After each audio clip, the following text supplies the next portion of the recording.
Yandex C1 review covering Las Vegas and the world. If you haven't already, please hit that like button below and please hit that subscribe button below to keep up with everything we have going on here at C1 Review in Las Vegas and beyond. We greatly appreciate it. You can see we're here in downtown Las Vegas. Again, behind me is Main Street Station Hotel and Casino. You can see it right behind me. And I just have one question for you. Are you coming for the World Series of Poker?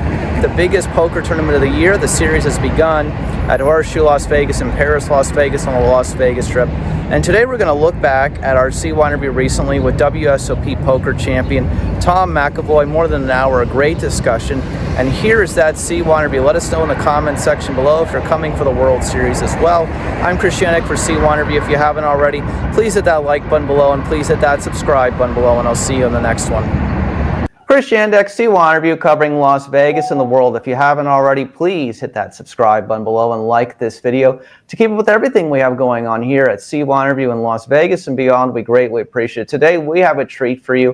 The 1983 World Series of Poker main event winner and of course a Poker Hall of Famer, Tom McAvoy, is here to talk about his new book, which you can find on Amazon in a variety of different ways. It's called Poker Pioneer. It was released in June of 2024 last year.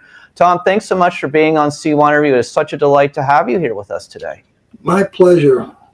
And I love talking about my book as well as other topics too, whatever. Oh, absolutely. We're going to talk. Yeah.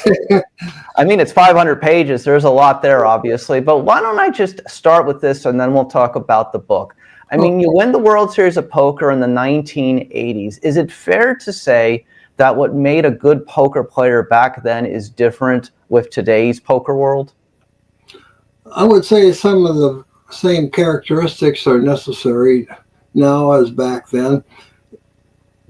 In the World Series back then, it was a lot fewer events. And in fact, in 1983, the year I won the main event, I won 2 bracelets that year because I won the Limit Hold'em, which was, at the time was the second biggest event. And so I won 2 out of the 14 events they held that year. Nothing like the 99 bracelets or 100, whatever the final number is for this year. So the difference in the poker world is vast, but the skills necessary, I think, are still very pertinent today as they were back then. And when I decided to become a professional poker player, it was not the popular thing to do back then in the 1970s. In fact, my own parents thought I'd lost my mind. I was making the biggest mistake of my life. And I said, I'm going to move my family, my 3 children, my wife, out to Las Vegas and play poker. They thought I was insane. And that was the mutual opinion of almost everybody I talked to and told them about it. They thought I'd lost my mind. They think I'd be back within 6 months, with my tail between my legs and so forth.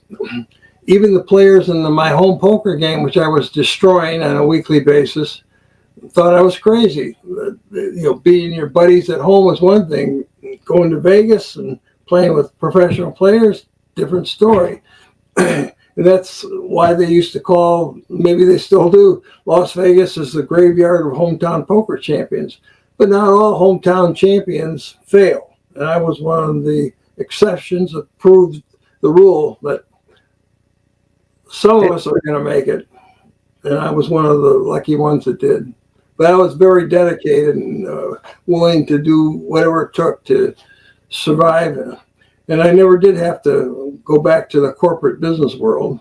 After I'd worked for 12 years as an accountant in various companies, and I basically turned in my pencil, and that was it. I never went back. Do you think that your background in accounting helped you become a great poker player, and then in all those other areas besides being a poker player that you also got into in the industry itself? Absolutely. Yeah. I've forgotten more about accounting than I can remember, but my original goal in life was to be a certified public accountant. But I left public accounting before I took the CPA exam, which at the time I believe I could have passed. So I never did get to be a CPA. And if I had stuck to accounting and become a CPA, I almost for sure would have gone down a totally different path and a much less interesting one for sure. But my true destiny was poker, as it turned out, which I had no clue about, obviously, until necessity forced me to take a chance on myself. How did your life change after you won the 1983 World Series of Poker main event? Did you have a new level of confidence? Was it another day at the office? And how many entrants were there then? Back then, they had 108. Now, that's nothing like what they got now, where they have over 10,000. So we had 1% of the field, the current field back then. 108 was the record at the time. And that kept getting broken almost every year. They increased it. There was no such thing as dead money at that tournament. It was almost all top pros, dominated by Texans, but there were some European players came too. Some of the best, couple of top players from Ireland were there, one of which, Donica O'D, made the final table of the main event. He was also second to me the week prior when I made when I won my limit hold'em bracelet. So he was the guy who played in the finals. And he blamed me and said it took him about another 20 years before he finally won a bracelet. He finally did win one, but he blamed me. Anyways, he was a really good guy, and he's still active as a player. I see him every year at the World Series. He comes out still. But it was a totally different era back then. Everything was, at the Horseshoe downtown on Binions. And when you were playing, it was very seldom there was more than one or two players at the table that you hadn't met before or played with before. Now, it's very rare if I find anybody I've ever even heard of at the same starting table at any of the World Series events. It's gotten so much bigger.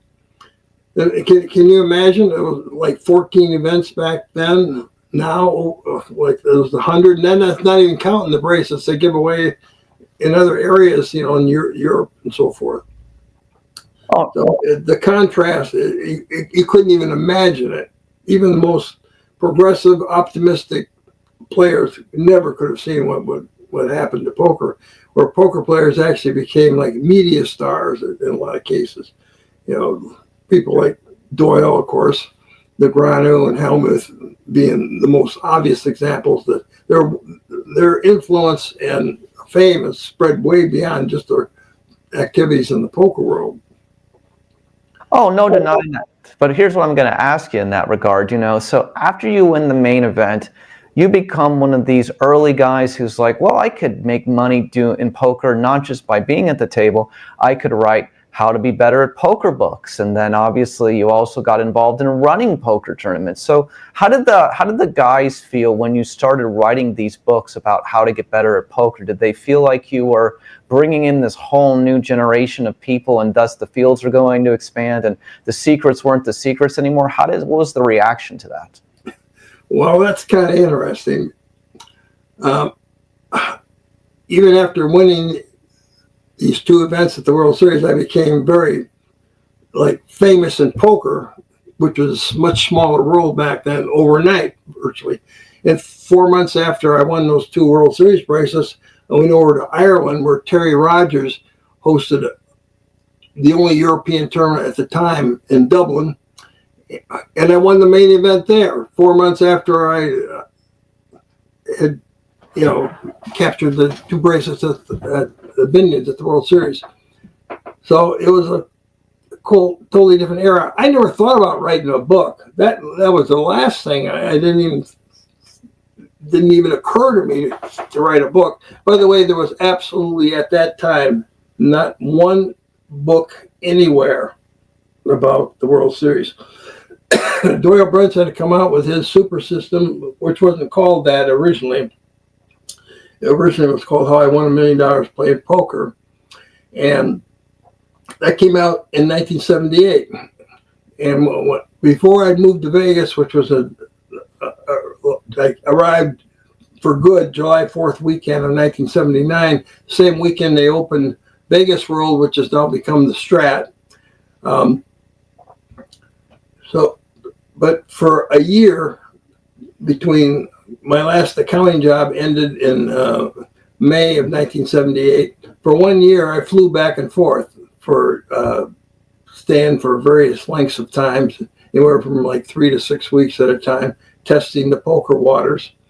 And I heard about the new book that Doyle had written, so I said, well, I got to get this book. It was $100 back then. This was 1978. $100 for a book was quite a bit back then. But I said, well, I got to get this book. So I found out he had a publishing company, which briefly, anyways, for a year or so, and I tracked it down. And so I decided to go in there, I'll just buy the book.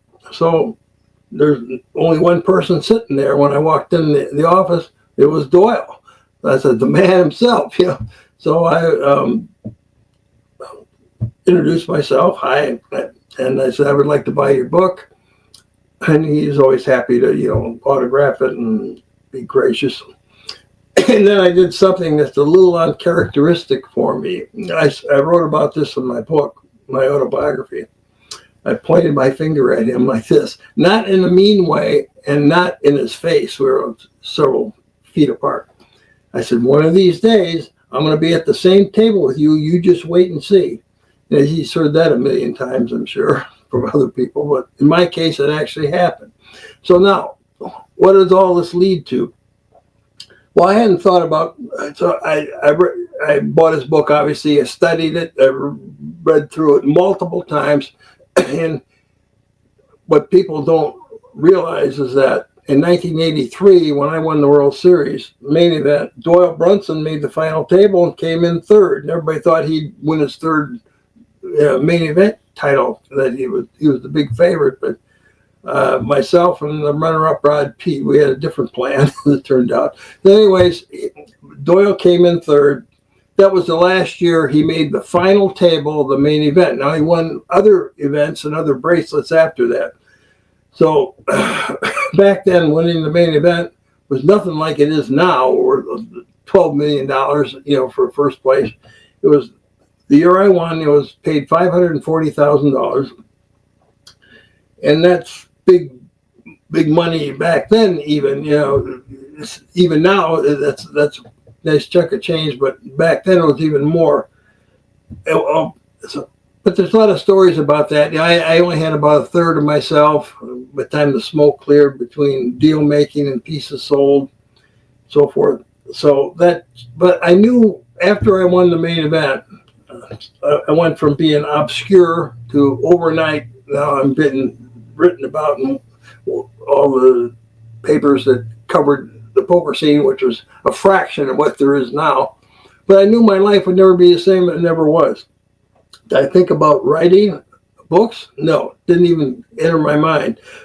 What happened at one of the magazines called Gaming Today, which is still around, I believe, the owner of it, a guy by the name of Stanley Solitikoff, contacted me, and at the time, Mike Carroll, the Mad Genius, was associated with him, and they both approached me, excuse me a second, and asked me if I would be interested in writing a book. I said, on poker tournament strategy. There was nothing at all written in Doyle's book or anywhere on poker tournament strategy. So I had to think about it for a bit. I said, wait a minute. I said, you know, I mean, I had my own theories. When I won the main event, I had less no-limit hold'em experience than probably anybody in the field. But I played a lot of limit poker, and I've been playing every little tournament I could find for the last several years. Ever since I came to Vegas and started coming on a regular basis in 78 and moved here in 79, I was playing small tournaments all the time around town. They weren't as many as there are now. Like you find tournaments multiple locations daily. Back then, they'd have maybe one a week at a particular casino, and others would have one a week. And I would play every one I could find. The first two tournaments I ever played, I had a first and a second. And that hooked me on tournament play. So I was developing my own strategies, nothing I had written down, just, it was all up here. And when they approached me to write the book, I said, well, I hadn't thought about it. I said, I finally decided I'd give it a try. And because I said nothing at all written on tournament strategy. So I did. And I knew I needed help with the book, so I recruited a guy who passed away a couple of years ago, Roy West, to co-author it with me. And in other words, I basically dictated the book into a tape recorder. And then he transcribed it, and then we reviewed it and made sure the material was the way I had it outlined and planned. And the book retailed for $9.95. And that made no money at all, because I had agreed to pay Roy West out of my own pocket $5,000. And if I recovered that much in royalties, I'd split whatever after that with him. I never made anywhere near that. By the way, when I cough a little bit, because I talk a lot and I forgot cough drops, silly me. It's okay, don't worry. It's fine. Great stories. So I do this book. It's a pretty basic book, but at the time was the only thing out there. So I don't make any money on the book, lose money, in fact. Don't even get paid all my royalties. Slotikoff, who published other things besides the Came In Today, was not doing very well financially. So even my few royalties, I didn't fully get. All right, so that was a negative experience as far as making any money. I thought, well, okay, well, it is what it is.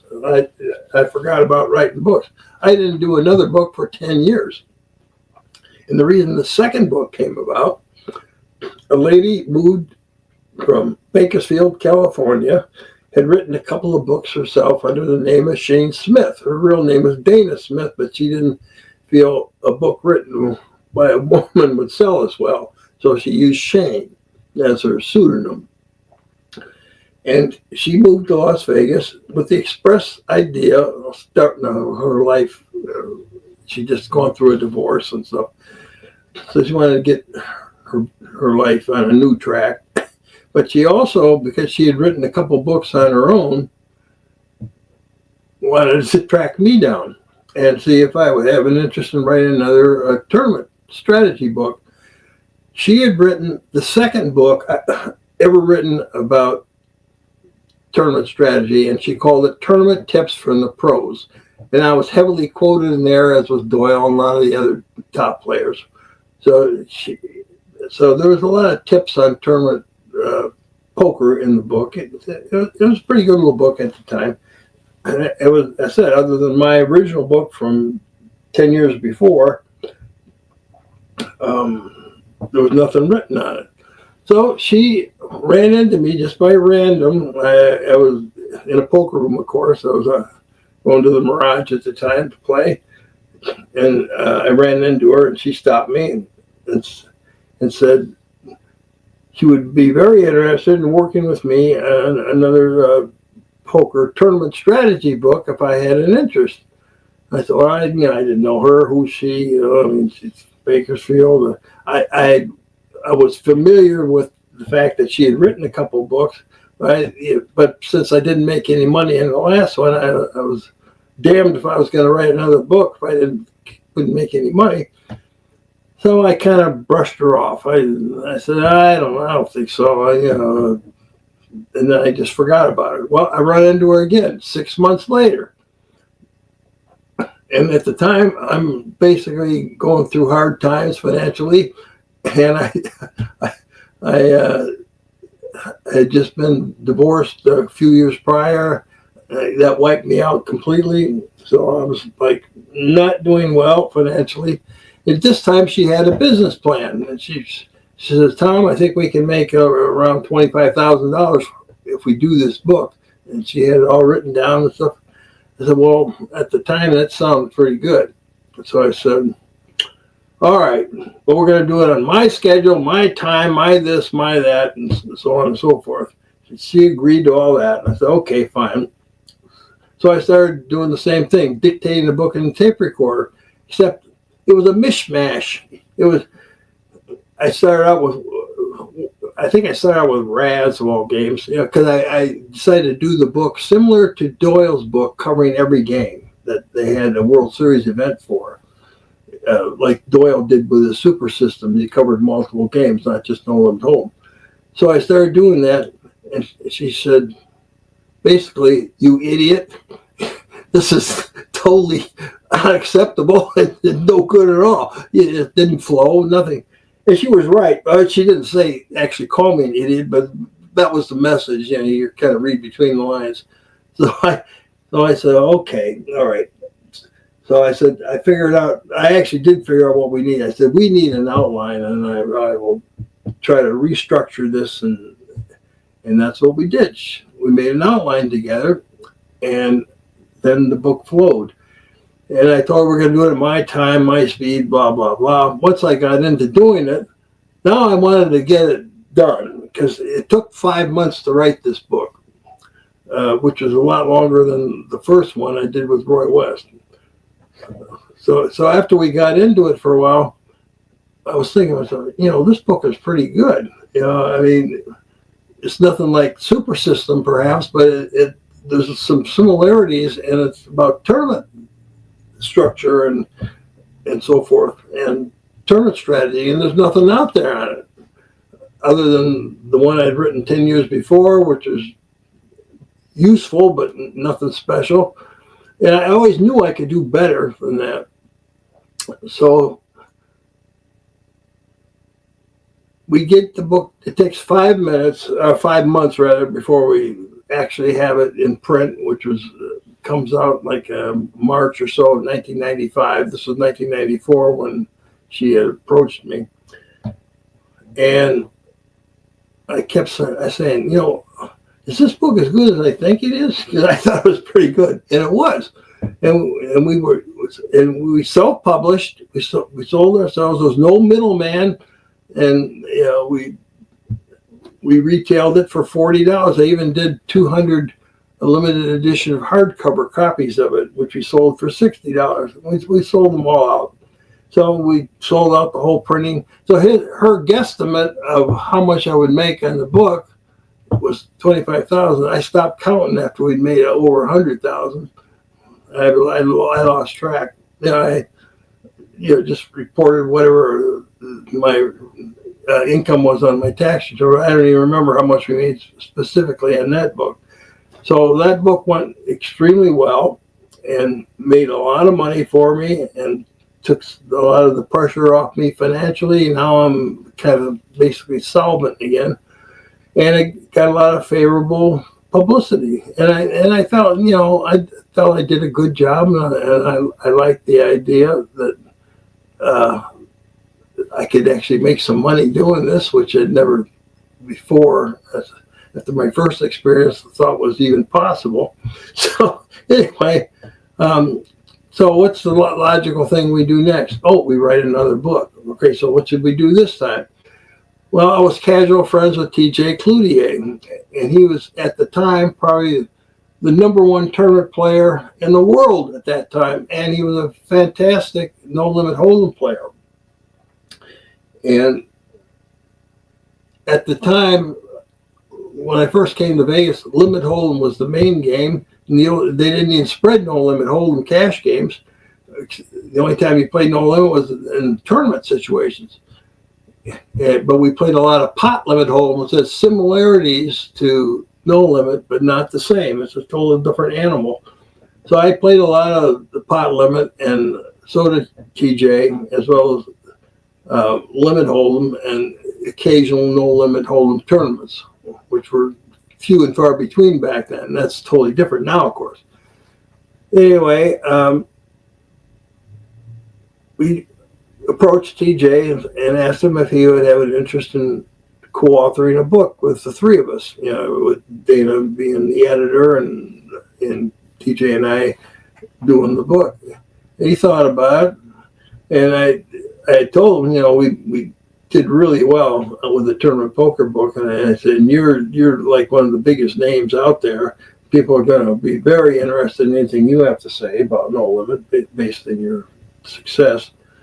And he agreed. And plus, I said we weren't really close friends, but we were, casual friends and always polite to each other, and hi, how you doing, that kind of stuff. Well, we developed a very strong, very close friendship working together. So next to my tournament poker book, this was the most successful one we did. And we're, again, self-published, so we have no middleman. We split everything a third each, Dana a third, me a third, TJ a third. And the book sold really well. And it was just as almost maybe even more popular. I'm not sure, because I said I don't remember all the exact numbers. But we made a lot of money with it. I said, Jesus. So we thought about maybe we can collaborate on something else. So we just, there's no real Omaha books out there. So at the time, there are now, of course, but there was a few things written on it, but nothing major. So now we did an Omaha book, and that sold well too. We wound up doing 4 books together, and our trajectory of our lives changed because of this. Now, this is not something I could have even conceived, much less planned out in advance. So if it wasn't for Slitikoff originally contacting me to do that very first book, and Dana not giving up after I brushed her off the first time, we did all these other books together. And I wound up with doing 4 books with TJ. I did a couple with Brad Doherty. I did one with Max Stern and Linda Johnson on Stud, Raz, and Stud 8 or better. We each took one of the games, and that was my least successful book I might add. I just couldn't. It just wasn't quite as well written as the others, and those games weren't as popular either. And then I did more Hold'em books and tournament strategies and that kind of stuff. So I wound up doing, from never even considering being an author, I wound up writing 14 books. The 15th and final one was my autobiography, which came out last year. Poker Pioneer, of course. So let me ask you, let me ask you this in this regard. I know you've won a couple $1 million, I believe, in tournament winnings lifetime. Did you make as much money from all the books as your poker? Did you do better? Was it about the same? How would you rate that? Oh, I made a lot of money selling the books, all right, but nowhere near as much money as I made playing poker. In fact, I made jokes. I said, I'll die a winner in poker because the amount of money I won at poker, well, I don't have it anymore, so I can't lose back what I don't have. So my financial difficulties, none of them came from poker or gaming. None of it. I used some extremely poor judgment in people I trusted. Getting divorced didn't help any, of course, either. And I basically had to start all over from scratch more than once, from zero. After winning the main event, I would bust more than once. Kept climbing back. I just didn't give up. I don't have a quit in me. That's one of the reasons. And I had enough ability to overcome this. So also the other thing, here's what I didn't have. I didn't have bad habits with drugs or alcohol or anything like that. No substance abuse whatsoever. I hate drugs, hate cigarettes. Of course, I did help with a huge campaign to get smoking out of the poker rooms. That was successful ultimately. So because I didn't have bad habits in this area, I was able to overcome my own misdeeds and trusting the wrong people and making bad financial decisions. I mean, I tried investments and that kind of stuff. Everything I touched outside the poker arena failed, basically. And my so-called best friend at the time, so-called is right, caused me more damage than my worst enemy ever did, and financially, and havoc in my life. So my judgment at the poker table was pretty good. My judgment away from the poker table was not always as good. I think I'm much smarter now. I'm much more street smart. I was very naive and trusting. I can't, when I think back, how could I have been so stupid? Because I grew up in the Midwest. We're used to keeping our word, doing what we say we're going to do. And of course, I went on that assumption that when someone would tell me or make an arrangement to do something with me, that they'd keep their end of it, which proved to be a falsehood in a lot of, not every case, but in a lot of cases, enough to cause me a lot of permanent financial damage. But life is too short to go around hating people. Basically, I try to just forgive, not forget, but forgive damages that have been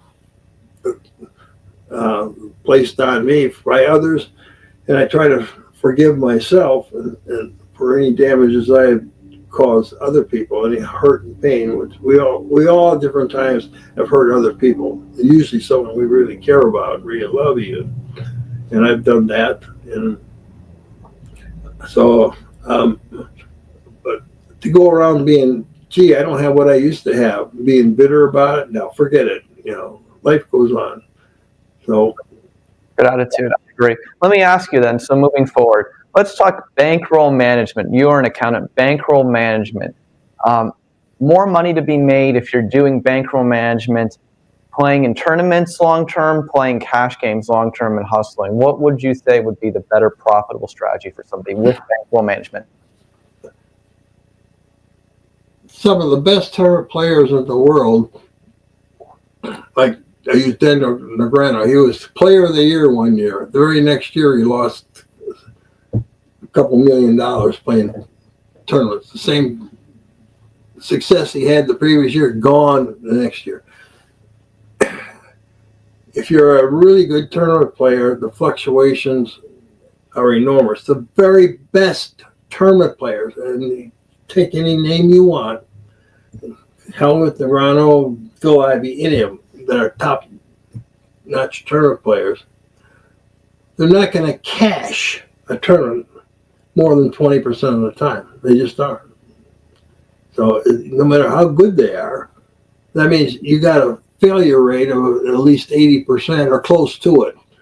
Maybe they'll run a little better for 1 year and cash 25% of the time or so. But overall, you're going to have an 80% failure rate. If you're a Major League Baseball player and get 3 hits in every 10 at bats, you're a 300 hitter, you're a superstar. Okay. If you can consistently cash tournament 20% of the time, you'll be right near the top of the tournament heap. But the fluctuations are tremendous. So you really have to have deep pockets and the talent and the ability and the mental capabilities of handling the swings. Very few people can do that. They may be talented players, but going through long dry periods where nothing works right, you start getting your sets cracked, or you have a flush or a straight and someone makes a better hand at the river after all the money's in. There's nothing you can do about that. And in tournaments, the luck factor is much higher because you're always fighting against the clock, like a football team that's running out of time. If they're trailing, they have to do more high-risk plays. Well, you have to do that a lot of times in tournament strategy where you can't play a super solid game. The blinds are eating you up. You're going to have to take a chance. You're going to have to gamble on a few hands that you might not want to play earlier. So the fluctuations and the stress in tournaments are much greater than cash games, where you have a controlled situation where you can get up and quit any time, where you can't in a tournament. You don't start feeling very well, you start doing bad, too bad. If you leave the table, go ahead, but your chips are going to disappear because they'll blind you off. So in a cash game, you can control the amount of time you play. The one good thing about tournaments is that there's usually a fixed amount. You know that what your maximum downside is, unless there's rebuys. And if you're prepared to rebuy, then you factor that in too. But you always know in tournaments how much approximately you're going to have invested in this one particular event. A cash game, that's up to you. But at least you can quit anytime you want. And even the top players playing other top players, even the best ones in the cash games, they're going to do better than they do in tournaments. But they may not win more than 55, 60% of the time if they're playing really strong competition. Maybe a few. It's usually you might have 4 or 5 really good players in the game playing the high stakes, and maybe 1 or 2 that aren't so good, and those are the ones everyone's trying to feed off of, basically. So if you're playing smaller games against weaker players, you can have a 70% win rate in a cash game, and assuming you're a decent player yourself, of course, and you're not playing really strong competition. So that would be typical of most like 1-2 no limit games around town, 1-3 or the small limit games up through 8-16, for example, where most of the players aren't super strong. There'll be a few good ones, obviously, but not like if you're playing 1 in 200, for example, you'd be lucky if there's one guy in the game that's not so good. Even the weaker players can still play at a pretty high level. So it all depends on ego and bankroll on what you're trying to accomplish. Some people just, they know they're playing against players that might even be better than them, but they just love the action. They love playing against better players, which is what makes a poker game. Dewey Temple used to say the reason poker is so great is that everybody thinks they're the best player. And a lot of people That's good. Mistakenly. I never thought I was the best player, but usually when I sit down in a game, I might not win, but I figure most of the time, if I'm not the best player in the game, I'm close enough to the other 2 or 3 that might be decent players, where I can hold my own with them and crush everybody else. And of course, there's the luck factor. If there wasn't a luck factor, poker wouldn't be much fun for a lot of people, because bad players can occasionally be good players just by catching better cards or drawing out on them, so forth. When I've done a lot of poker teaching over the years, and one of the things I keep telling people, I said, if you're playing correctly, don't expect the cards to break even, because if you're playing correctly, you're putting your money in with the best hand more than your opponents are, which means they're going to be drawing out more on you than you are on them, because you're not taking the worst of it as much as they are. So don't expect it to like just balance out. It doesn't work that way. What is your advice? I'd love to say this to you. Obviously, a lot has changed since you moved here to Vegas in 1979, obviously. But is this still the place for somebody who wants to be a full-time poker player to move to, first? And secondly, what do you say to them who move here? Obviously, you would probably say have a full-time job.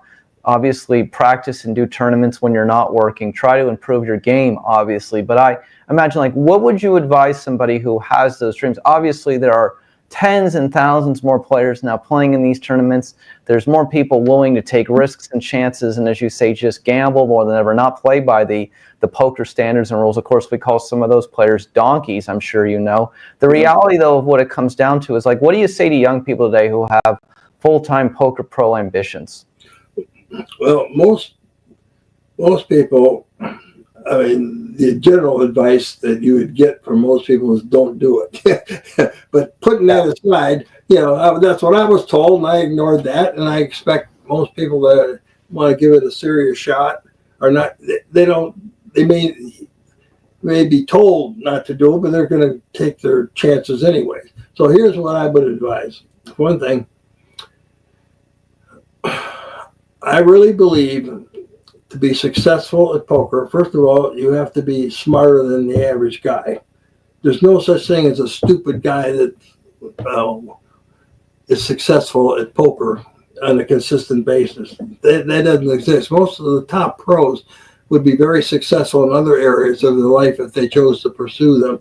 So you have to have someone that, A, is willing to learn, B, has a native intelligence, And C has to have enough discipline to avoid some of the things I did that were so stupid as far as managing my money. You would think as an accountant I would have done a better job than I did, but I screwed up trusting, I said, the wrong people, making bad investments, and not many things. I got long stories about that, but what I would tell them, if they're really going to be serious, you have to have enough of a bankroll where you can survive for 6 months would be the minimum. A year would be more likely. Enough to live on for a year, because your poker money is separate from your living money. If you just combine it, then if you're like gambling with your rent money, that's usually not going to work out too well. So you have to have enough of a cushion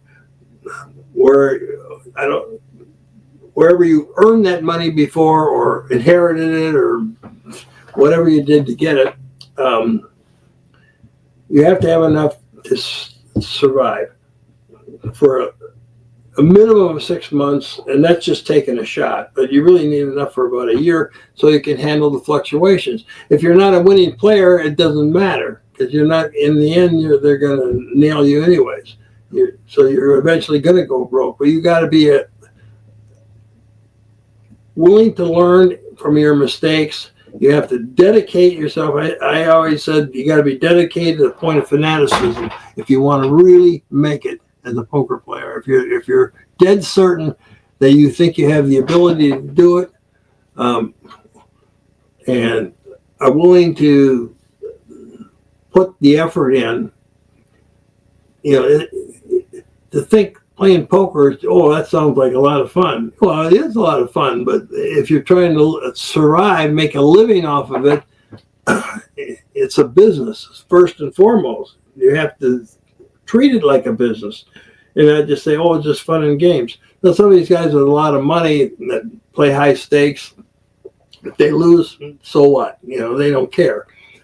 But if you have to really rely on poker for your income, you better be very careful on your money management, things I made mistakes on, which I wrote about in the book, I might add, what not to do. So loaning out money, which has got me in a lot of trouble, is usually a very bad thing to do.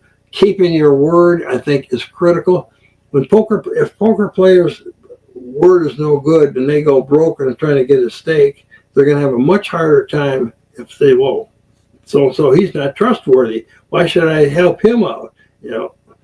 So if you borrow money or have an arrangement with someone that, like, for sponsorship or even partial sponsorship, make sure you keep your word. I used to loan people money just so they'd go away and not bother me, because I know once you loan somebody some money, they would just avoid you unless they were faithful in repaying when they said they would. So if you owe somebody money, well, you avoid them, right? So they would go away and stop bothering me. That's a pretty stupid and expensive way to get rid of people that are not desirable in your life. So. Okay, so let me move forward here. So do you believe anybody who's never had any tournament success whatsoever, they say, I've won millions of dollars playing poker, but they have no record in any of the major tournaments, they've never been to a final table of any WSOP event? Do you believe those people, or do you believe that's just a bunch of hogwash? I think they are deceiving themselves. It's also, with these big World Series fields, it's not unusual to go long stretches, but as an accountant, I always was meticulous with my record keeping. That's why I know where I screwed up and what games I did the best in and what tournaments. To this day, I keep completely accurate records. So there's no kidding. People, they tend to remember some of their successes, but they kind of blank out some of the things that didn't go well. Can't do that. You better know exactly what you're doing. So you have to keep records on your cash game play as well as your tournament play. And if you're not cashing more than say 5% of the time in tournaments, you're a losing tournament player. Excuse me. So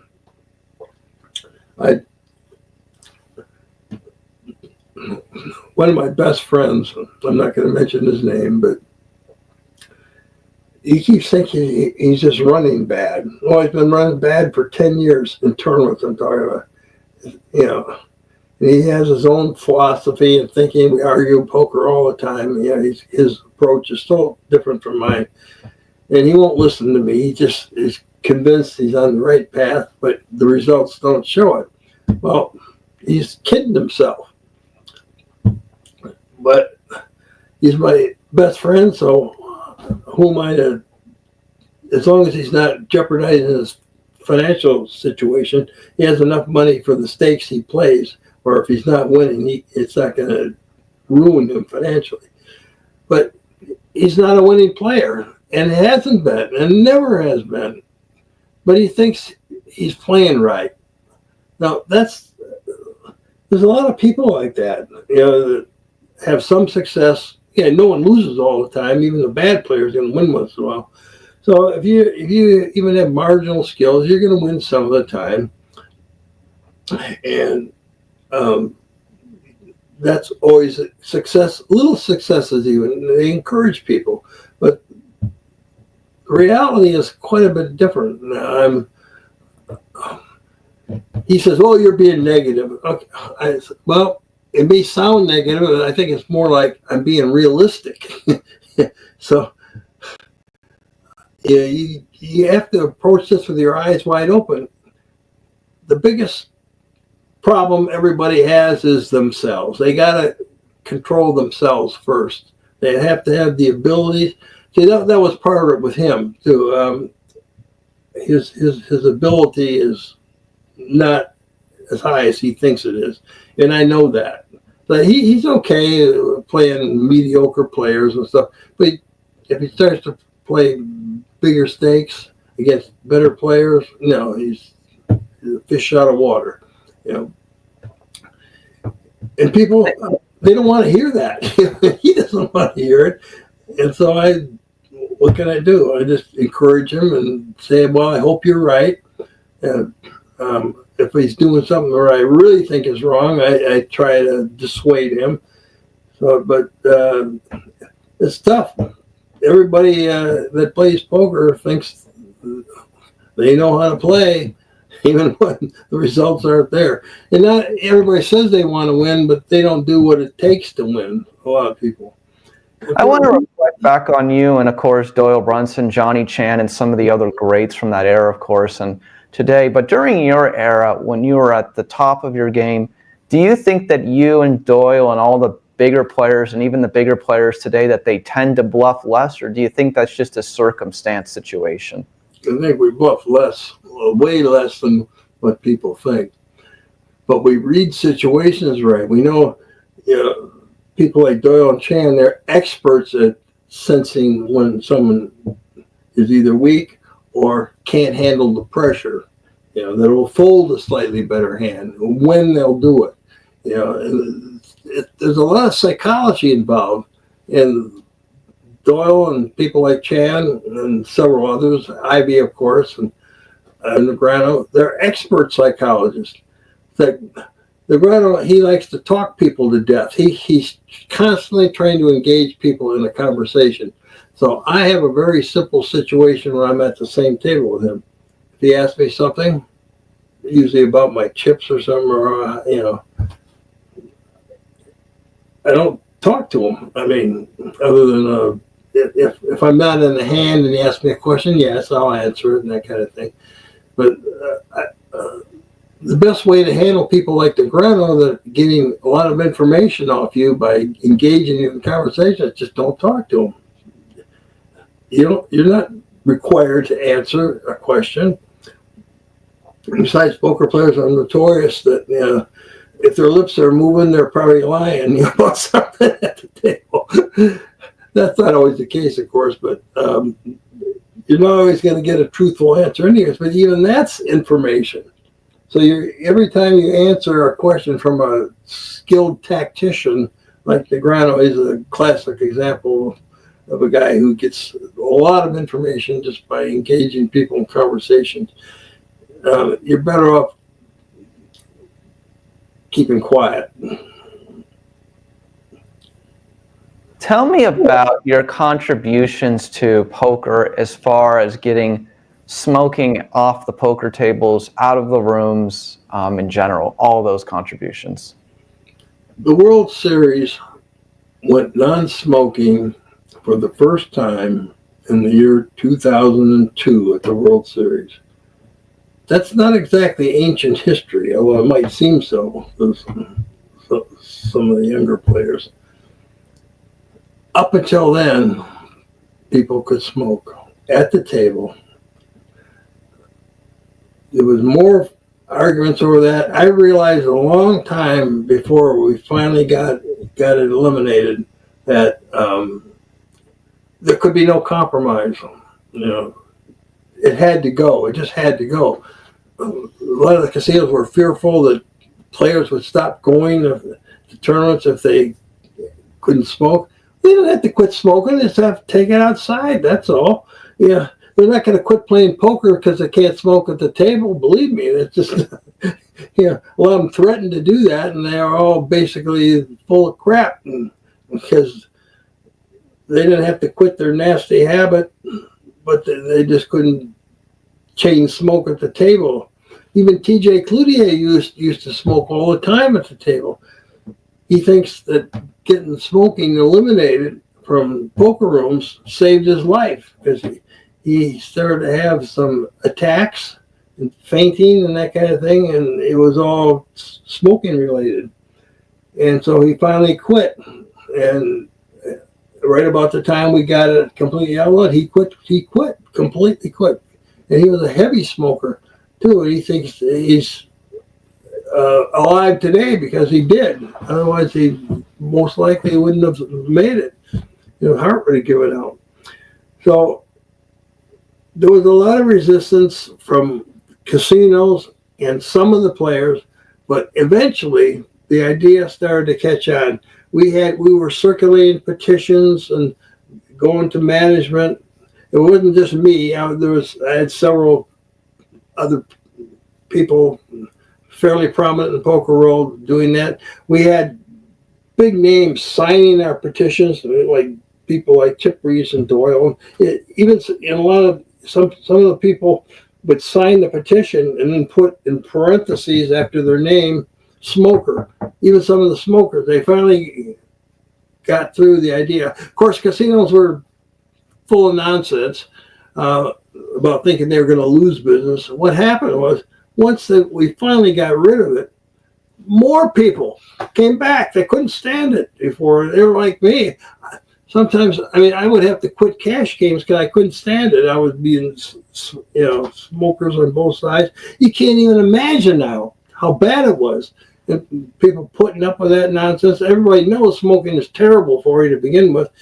And if you're a non-smoker, it's a really disgusting habit because it stinks up your clothes. It's totally unhealthy. To this day, I can't understand why people want to start smoking. That some people have been smoking their whole lives. They're addicted. I get it, but to start smoking now, when I've known 4 people that didn't smoke cigarettes, 4 that died from throat or lung cancer because they were subjected to secondhand smoke, even though they didn't smoke, either at home or at work or both. So if anybody thinks that they're immune to the effects of it, that they don't know what they're talking about. There's just too much proof to the contrary. But some people are going to do it anyways. It's like drinking too much. Some people become alcoholics. They can't quit. But here's what I'm going to say to you. You are, a very enlightened person in the world of gambling and poker playing and high stakes, of course. So let me ask you a couple more to end up. Do you think that the tales that are told about poker winnings and poker stories, that many of these stories are overhyped in pop culture and people don't really know what really happened in a lot of cases? Absolutely, you're spot on. Players tend to exaggerate. It might be a partial truth, but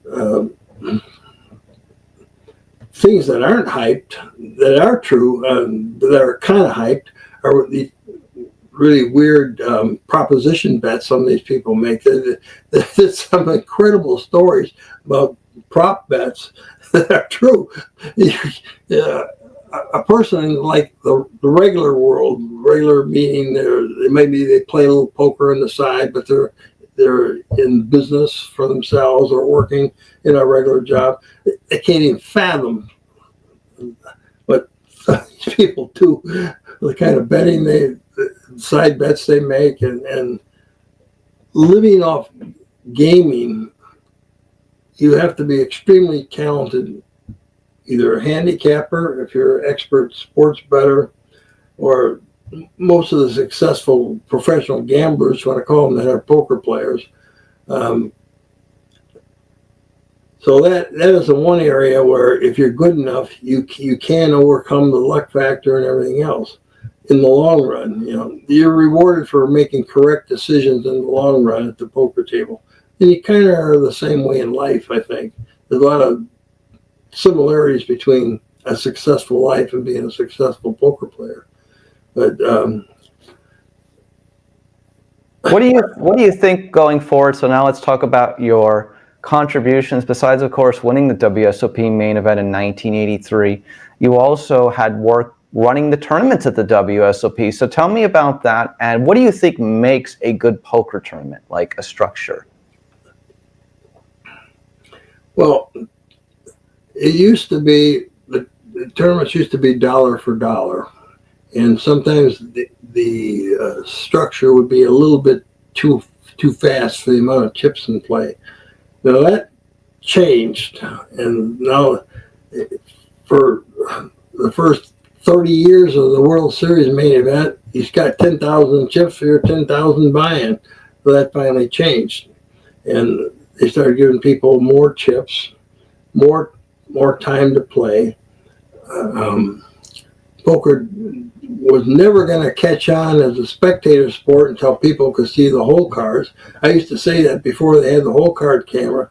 I said, people aren't going to be that interested in poker if all I can see is the end result of the hand without any of the strategy.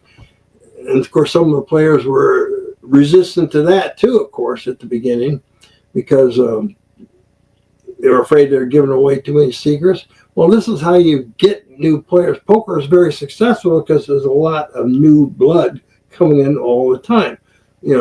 Well, so-and-so did it. Moneymaker did it. He doesn't seem any smarter than me. I think I could do it. Well, they have a point. Maybe they can. You just don't know. But I lost my train of thought. What were we talking about? What do you think makes a good poker tournament in general? Like, what is the structure? A good structure. I played a tournament last night at the Orleans. I went out in the 12th round. I didn't cash, but I went fairly deep in the tournament.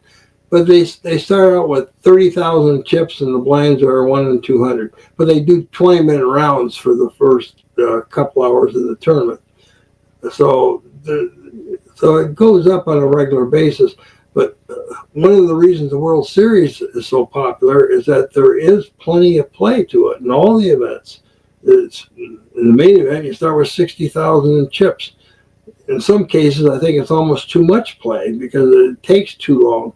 The older you get, your stamina is not so good anymore. So I can't play the same amount of tournaments or time at the table that I used to because I'm older now.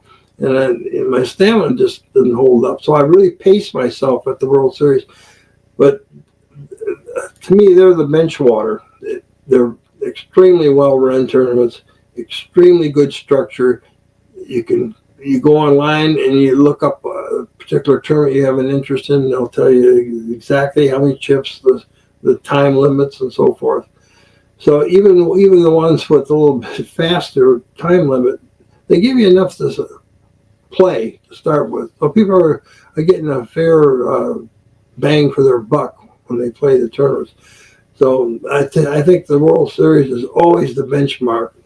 But a lot of other players are not our players. A lot of other casinos do extremely well with their tournaments.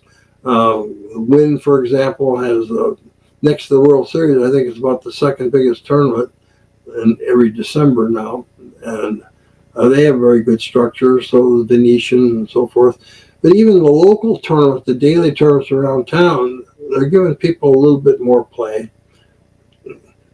But tournaments that are going to take 12 or 13 hours that are one-day tournaments, that's a little bit much. Then they need to either reduce the amount of playing time or the amount of starting chips. You got to make it reasonable if you're going to do a one-day tournament. And if you're not going to do a one-day tournament, fine, then give them more time, more play. So they have to decide how long they want this tournament to last. And that's a factor in whether or not how many starting chips they're going to have, what the time limits are going to be. So,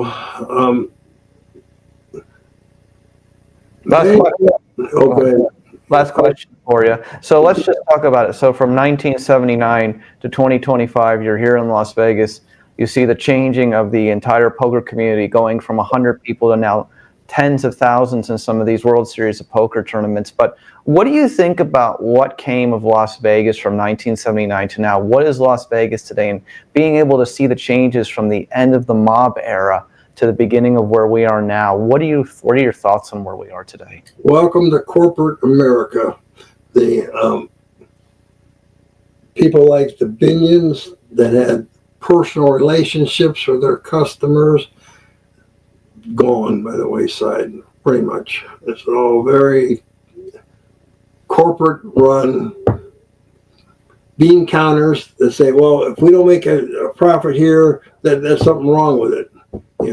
Like as a staunch local, the fact that they started charging for parking, I thought was insane. Are you kidding me? You're taking the worst of it when you go in the casino to begin with, and now they want to charge you to park your car. I mean, that's just ridiculous. Things like that. The humanity, the personal touch is gone completely. It's nothing like when I started. And it'll never go back that way either. I don't anticipate that ever happening again. But a lot of the original casino pioneers, they've passed on now. I loved Benny Binion. I thought he was a fabulous character. He was really something. If a guy was broke or down on his luck, he'd feed him, sometimes give him money. Not because they might have lost it in his casino, but because he's trying to have that human touch. That's why people love the Binions for doing that. Now, once Sister Becky got involved with her husband Nick, that was not so good because they were from a different stripe, so to speak. But people like Jack Binion and Benny, they were one of a kind, very unique people. And there was other great pioneers in the poker industry, like Jackie Gone and his family. They're still active today. And so one of the Gone properties is South Point, and that's my favorite place to play because I think that's the most well-run poker room in town. With maybe the Wynn is comparable on the Venetian, but as far as for the caters to a lot of locals there, and the people are nice. The card room, it's a very nice, well-run staff. I love playing there. Then the average casino customer there in the poker room, they're much nicer for some reason out there. So even though some of the games are a little on the tight side, I'd say, not quite as much loose action, but it's just a more pleasant environment. Very well lit room, well run. Room between the tables. You're not crowded on top of each other, like you are at the Bellagio and some of these other places. So, things like that. But the personal touch is just not the same anymore. It never will be again. Finally, what do you want people to take away from your book, Poker Pioneer? And besides, poker champion, of course, and author, we also have to call you Professor of Poker, Tom McAvoy, for your lesson today. That's true. I did something a little bit different in my autobiography. One thing, there's no strategy in there. It's all stories. But before I did the book, when I talked it over with Brad Smith, I said, we're going to do something different in this book than some of the other books out there by poker authors. We're going to tell the truth. And that means warts and all. That means I'm going to talk about my mistakes as well as my successes. For one thing, it'll be a little more believable, I think, if people say, well, wait a minute, he screwed up here. Yeah, I did. And maybe I can learn from that, or maybe they can learn from that. So I tell you not only what to do to be successful, but what not to do. So that's, I felt, put it this way, from my perspective, there's not 1 ounce of bullshit in that book. Everything I said happened. And I didn't have to invent stories. I had a lot of dealings with a lot of the biggest names in poker, and a lot of those stories are in there. And also, my opinion on some of these people is also in there from my personal experiences. So some people aren't going to be happy with what I had to say. They're not happy. People like Johnny Chan, for example, he's not going to like anything in there. And David Skolansky, the same thing. He's done a lot of good things for poker, Skolansky, but he's also not a very good human being. Things like that. So I had to be a little careful on some of the things that I didn't want to get sued again. I've been sued before for things I said that I shouldn't have, maybe that were true, but it didn't matter. You're not supposed to say certain things without incurring a potential problem that they want to go after you. So, but there's, I couldn't put exactly everything in there, but most of the stuff I think is pretty interesting too. If they have any interest in kind of the history of poker, how it's evolved over the years, this book is all about that. It'll tell you, because I've had a very long career.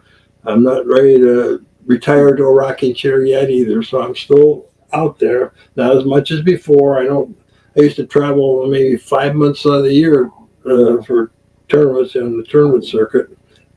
I don't do that anymore. I'll make an occasional short trip maybe somewhere, but most of the time when I travel, it's usually to visit family or friends somewhere. I did get to visit Brad, my co-author, last year in Ohio, and they treated me very nice there. I'm kind of a decent-sized fish in a very large pond in Vegas, but I'm a whale in Ohio. They really fussed over me, and it made me feel pretty nice, actually. Yeah, because they don't get to play too often against any World Series main event player or Hall of Famer. So I was very well received. I said, well, Brad, when do you want me back? I'll be happy to do it again. Brad and I became very close friends. We're not just book partners, but we have a very strong personal relationship. And he wasn't sure he was qualified to do this autobiography, but he had written some other stuff about old, no longer in existence casinos in Las Vegas. And he had done a whole series of articles for the Casino Collectibles Association magazine. And I read these, and I said, I think you got a book here, Brad, if you wanted to pursue it further. I said, this is very well researched, very well done. I really like what you have to say here. And he said, well, thank you and all that. And then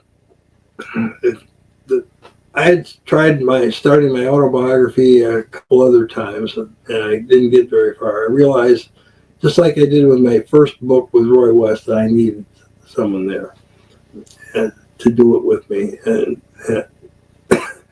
And he wasn't sure he was qualified. And I said, well, Brad, if you're willing to take a chance on you, I'm willing to take a chance on you. And he was absolutely the right guy. So I met the right guy at the right time, the right place, and it finally happened. Well, I'm grateful that Brad was able to connect us today. And 1983 World Series of Poker Main Event champion and Poker Hall of Famer Tom McAvoy. Thank you so much for joining us today on C1 Review. Again, the book is called Poker Pioneer. You can find it on Amazon. Thanks so much for joining us today. Thank you, Chris. I enjoyed it very much. I'll be happy to come back anytime. Oh, we can't wait to have you back, Tom. Thank you so much. Take care.